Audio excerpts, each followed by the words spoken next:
arrangement, management, possibly could be the problem. Now let's talk about the fact that the people that attend, or that certain people that have died in this stampede, this recent stampede in Bauchi, are mostly adult people. Yes.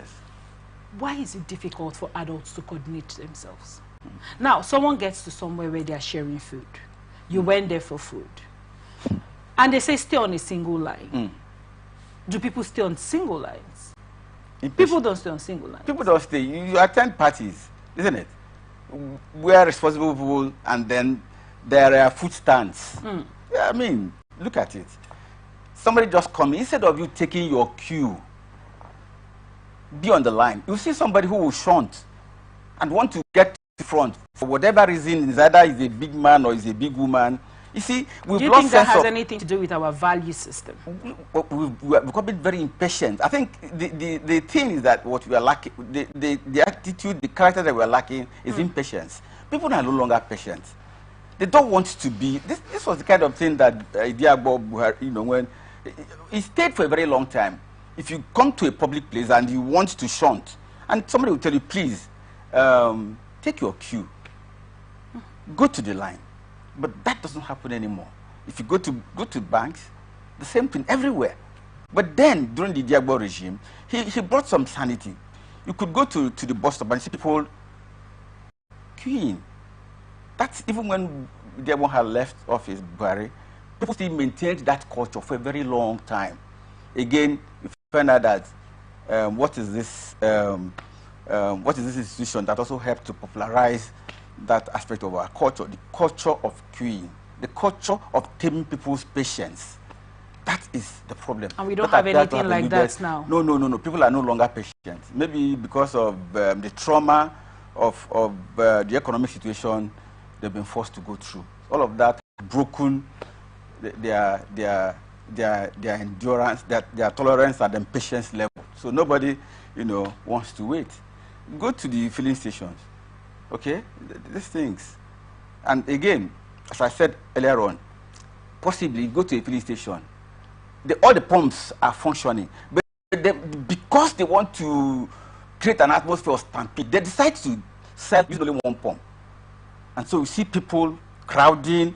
But if you sell all the pumps, that as I said in the case of the rice distribution, right, if you establish different points of collection, for goodness sake, and then get some maybe policemen or something to maintain order, people will go, take their queue, collect whatever, and then they will leave. But when you congest and then restrict and then make narrow the point of collection, what will they do?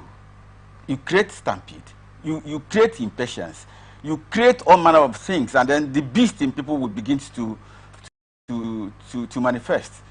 Now, if you're in a position to advise organizers of events, what are you going to tell them? Well, first, what kind of event do you want to organize? What population are you expecting? What measures are you going to put in place to allow the beneficiaries of the programs you are planning to participate? Now, I wanted to point something out. Now, for the case of the Ibadan stampede, she had a number. They had a number that they planned, but they were like 4 times of the number. So if they knew they had a number, that's what I said. And you know how it is, the population of Ibadan could be more than what they have. Why not do this thing word by word? So that if it's 3 bags or 4 bags to a ward, each to a ward or unit or however, you would decongest the crowd that would have gathered at that point. That's the point I'm trying to make. It's all planning. Right. Yes, but when you call people to a point, what do you expect? Temperament will rise, impatience, and all of these things would develop and then manifest in some animalistic behavior, violence. Yes. Thank you so much. Yeah, but again, there's something I want to say. You see,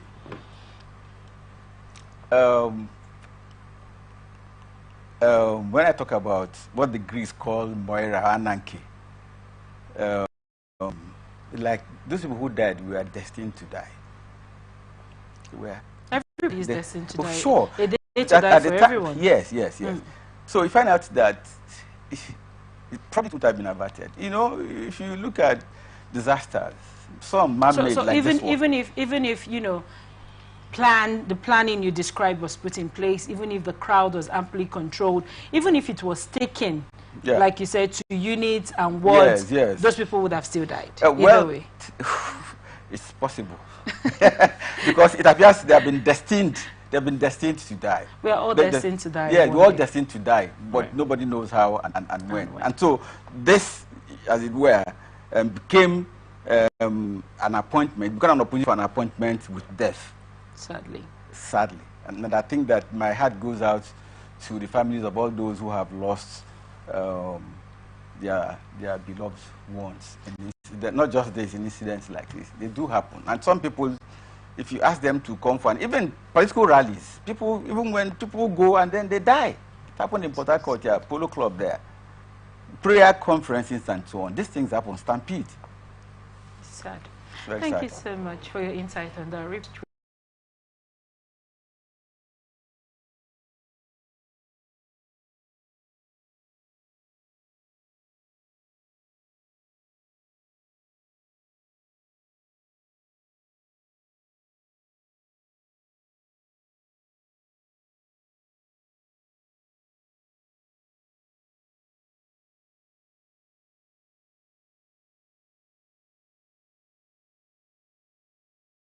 Her motions on the Ajaokuta Steel Company after she refused his alleged sexual advances. By the time you contest elections and get to the Senate, you have passed that stage of your life of being sexually harassed. You go there to serve, and you're all equal in that place, Itagiwa said. While clarifying that she was not accusing Akpoti Uduaghan of lying, Itagiwa maintained that raising such allegations reflects weakness. She urged female senators to focus on their legislative duties rather than their gender. Meanwhile, the Niger Delta Forum, PANDEF, has alleged that the sexual harassment claims against Akpabio are part of a broader plot to remove him from office. In a statement, PANDEF suggested that the allegations mark the first phase of a plan by Northern Nigeria to reclaim political power in 2027 after 2 consecutive Northern presidential terms under Muhammad Buhari. Itagiwa insisted that raising such allegations is a sign of weakness, stating, "On this matter, I am not with Senator Akpoti. It is the worst sign of weakness on a woman's part to come out and accuse a man of making passes at you at that level," she emphasized. The difficulty of winning a senatorial election, and argued that female senators should consider themselves equal to their male counterparts. This saga at NAS has been ongoing for a while, and you know, I want to get your thoughts on this story before, you know, we dive into other parts of the discourse. Let me get your thoughts on this report, please. Well, it's unfortunate. Very, very unfortunate. Those who live in glass houses, they don't throw stones. If you're relating with a woman, you're sure that you don't conduct yourself in a manner that would suggest that you're making passes. If at any point it's brought to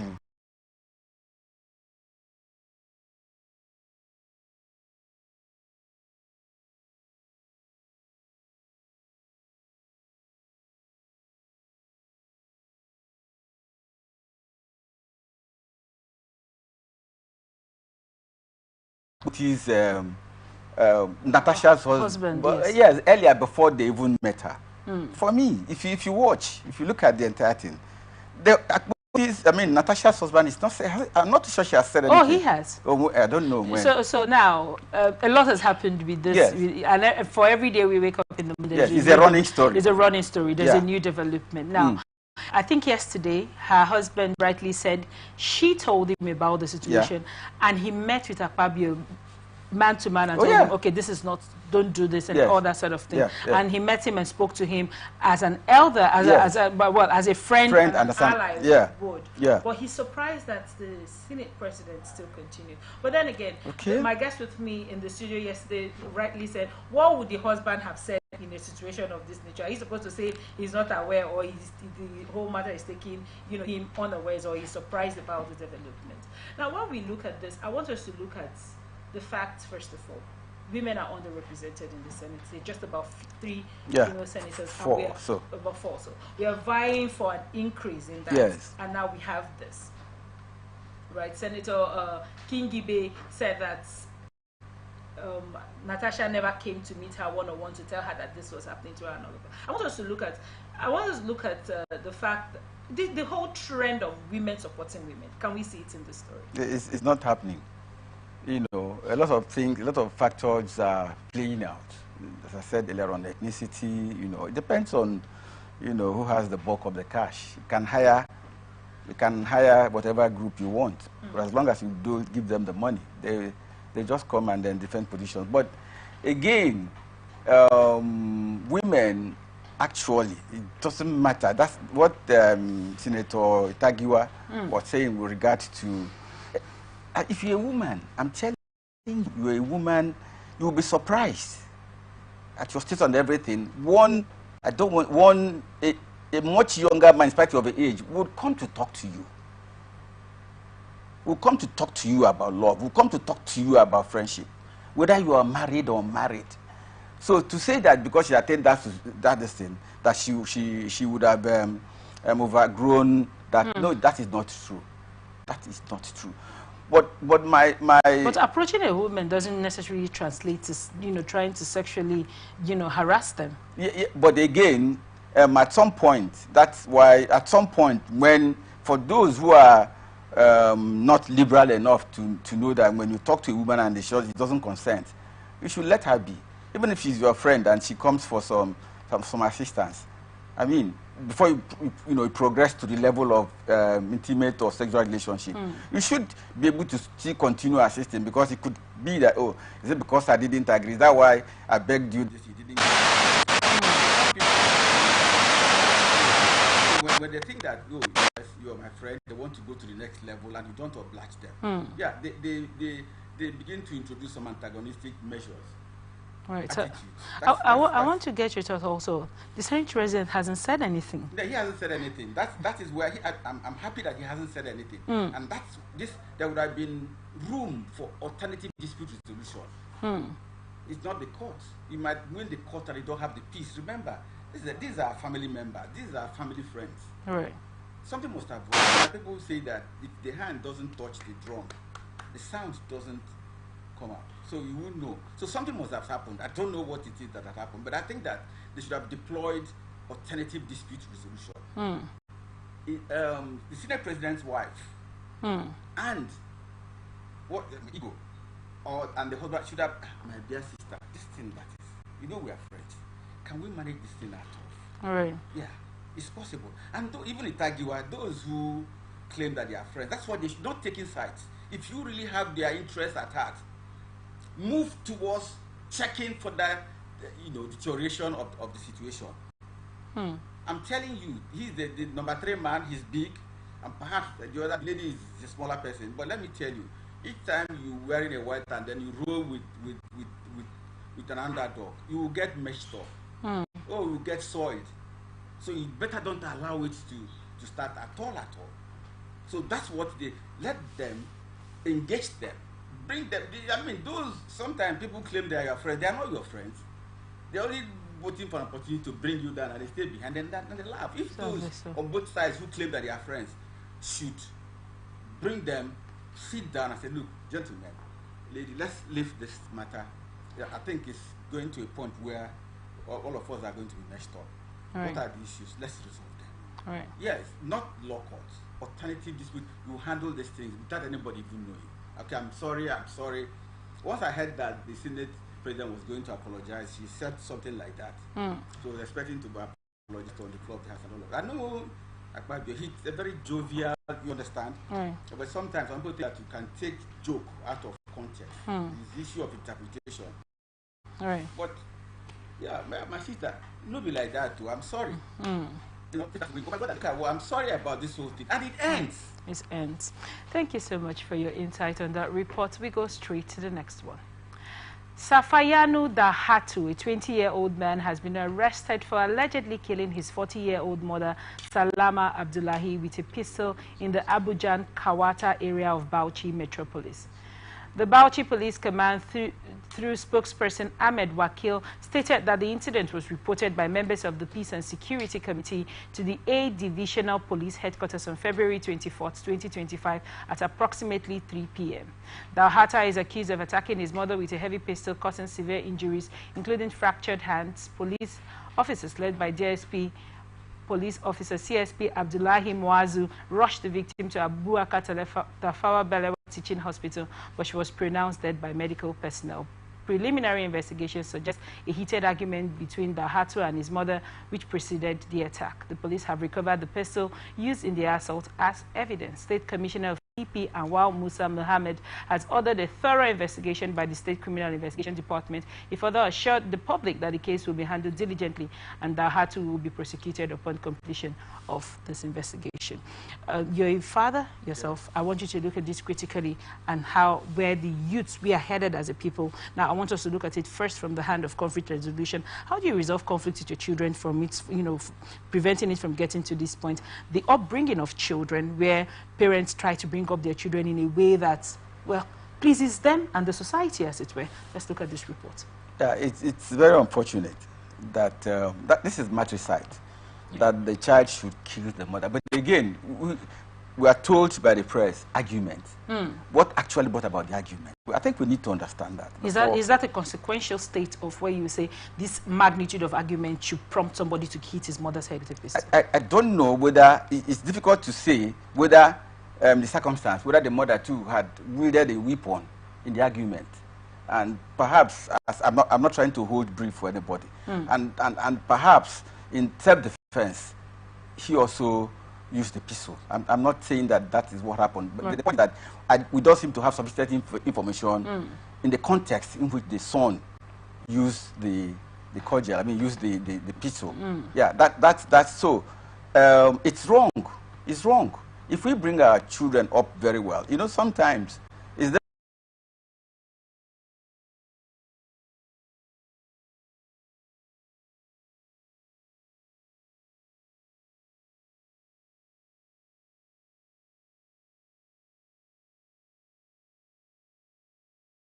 you will get out of you will really be frustrated. Yes, it has happened. Right. You are not able to manage it. Then this is what happens. The child becomes overpowering, becomes becomes very he becomes uncontrollable. You are not able to discipline the child anymore. Now, it is often said that children are born tabula rasa. Yes, as they come to us, like you said in psychology. Yes. Now, when a child comes playing to us and as we receive these children, back in the day, the norms, the cultural norms and practices is quite different from what we have today. Back then, you have the moms spending more time with the children, while the fathers, go hunting, go do other things. But right now, we have a lot of families, like we said, depending on the tradition. Now, we said hardship. We did say hardship. And I'm not saying that women were not working out. Women do go to farms at that time. In some traditions, women work, and they are sources of livelihood for the family. Exactly. While their men, I don't want to use the word idle about, but, are not engaged in economic pursuits. But the women were still technically still in charge of the children. That's how busy they were. Yes. Now, where the angle I was trying to come from is, right now, you have all of everybody is working. Yeah. Everybody is trying to bring something to the table. Exactly. The cost of living is high. Yes. A bag of rice was 120 in December. Yes, and people will eat, right? Yeah. So because everybody is constantly working, do you think we have lost how to impact morals and good value system in our children? Do you think we have lost that culture as a people? Yes, I agree when you say being busy. But it's even worse. My wife sometime was in UK, in London, and she had to stay with the family. For the period she stayed, she was not too sure whether the husband and wife at any time were together. Is that the husband was going to do one job, come back, and then by the time he comes back, the wife had gone out, for another and so on. The economy, okay? So people are busy. And because they are busy, they appear, sometimes sometimes you look at it and you're so fagged out and tired, and your child is doing something, and because you don't even have energy to begin to direct the child, to begin to tell the child that what this you are doing is wrong, don't do this, do that, discipline the child. So you just let go, just to keep the strength that you have, keep your sanity. And while you are doing that, things are deteriorating. That's not to say that people all along, people have disciplined their children. So that's where I was coming from. Even though everybody seemed busy then, yes. But people still grew up with certain, a great amount of value and moral. Yes. The decadence we have today it is not as prominent as it was not there as much back in the day. Yeah, it was not there because if you look at it, the emergence of so many destructive drugs, can be ruled out. No, can be, because these drugs were not there at that time. I mean, then Igbo, marijuana, Indian hemp was there, but again, people were scared too, because if the police caught you at the time, you were in for big trouble. But people had gone beyond Igbo to take some of that things that you see some clips where children take this and you see them rolling in the gutter. Right. So it can't rule out the effect of drugs. Children are exposed to cocaine and all manner of hard drugs, maybe by virtue of coming in contact with money, which also allows them opportunity to afford this drug. These drugs are all over. NDLEA is trying, but are they doing enough? Go back to the institutions. Are they doing enough? You don't know the number of big men whose children are into these things because they can come by easy money, and so they purchase these drugs and take them.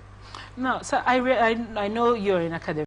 Yes. And back when I was just fresh out of secondary school and trying to get into the university, I did try to get into UNILAC, just small backstory. Yeah. And when you get there, you see all of the big banners and all of the sensitization going on, drugs kill, all of that. Do we still have that sort of sensitization as regards drugs going on now? Yeah, it's scantily. You just see, some of those banners on indecent dressing, on cultism, on drugs. They are there, but I don't seem to see it be part of what do you call it when fresh students come. Let it be part of their resumption program.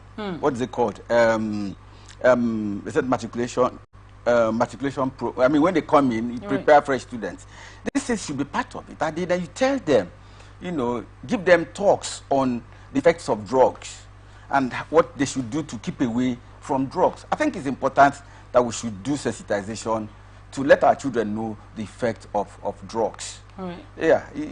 So it's possible that the child had been exposed to drugs, and so at the least provocation, and so how does this? So he reacted under the influence of drug to have meted that kind of treatment to the dear mother. Very unfortunate. It's very unfortunate. Very unfortunate. Thank you so much for your insight on that report. Well, this is where we wrap it up on this episode of Atlantic Society Watch. Thank you, Dr. Olagogo Brown, for joining us on the show and giving us good insight. Remember, we are open for advert placements, news and events coverage, personality, society and political interviews, product service promotion, and measures. Remember to connect with us on all our 18 socials, on Facebook and YouTube, Atlantic Television Network, on Instagram and TikTok, Atlantic TV Network, we are on Twitter, on Atlantic TV Network. Watch us live on our website on www.atlanticnetwork.tv. Remember that peace and unity are the pathways to progress. Thank you so much for watching.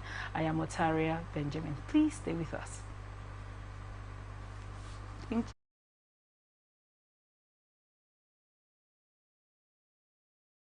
Group presents the 2025 anniversary lecture, Atlantic Television Network and Wish 99.5 FM. Theme: Imperative of Private Media in Sustainable Development. Keynote speaker, Professor Tony Iradia, erudite scholar and broadcast guru. Chairman, Professor Umar Pat, President, Society of Broadcasters, Nigeria, and Vice Chancellor, Federal University of Kashiri, Gombe State. Panelists: Chief Honorable Arthur C. Kalabo, Information and Communication Expert, Dr. Harker Dwight, Lecturer, Public Relations, Media and Communication, Dr. Bekwele Lawrence DK. Lecturer, Marketing Communication and Public Relations, Opaka Dakuba. Chairman, South Nigerian Union of Journalists, Susan Serekara Nwikana.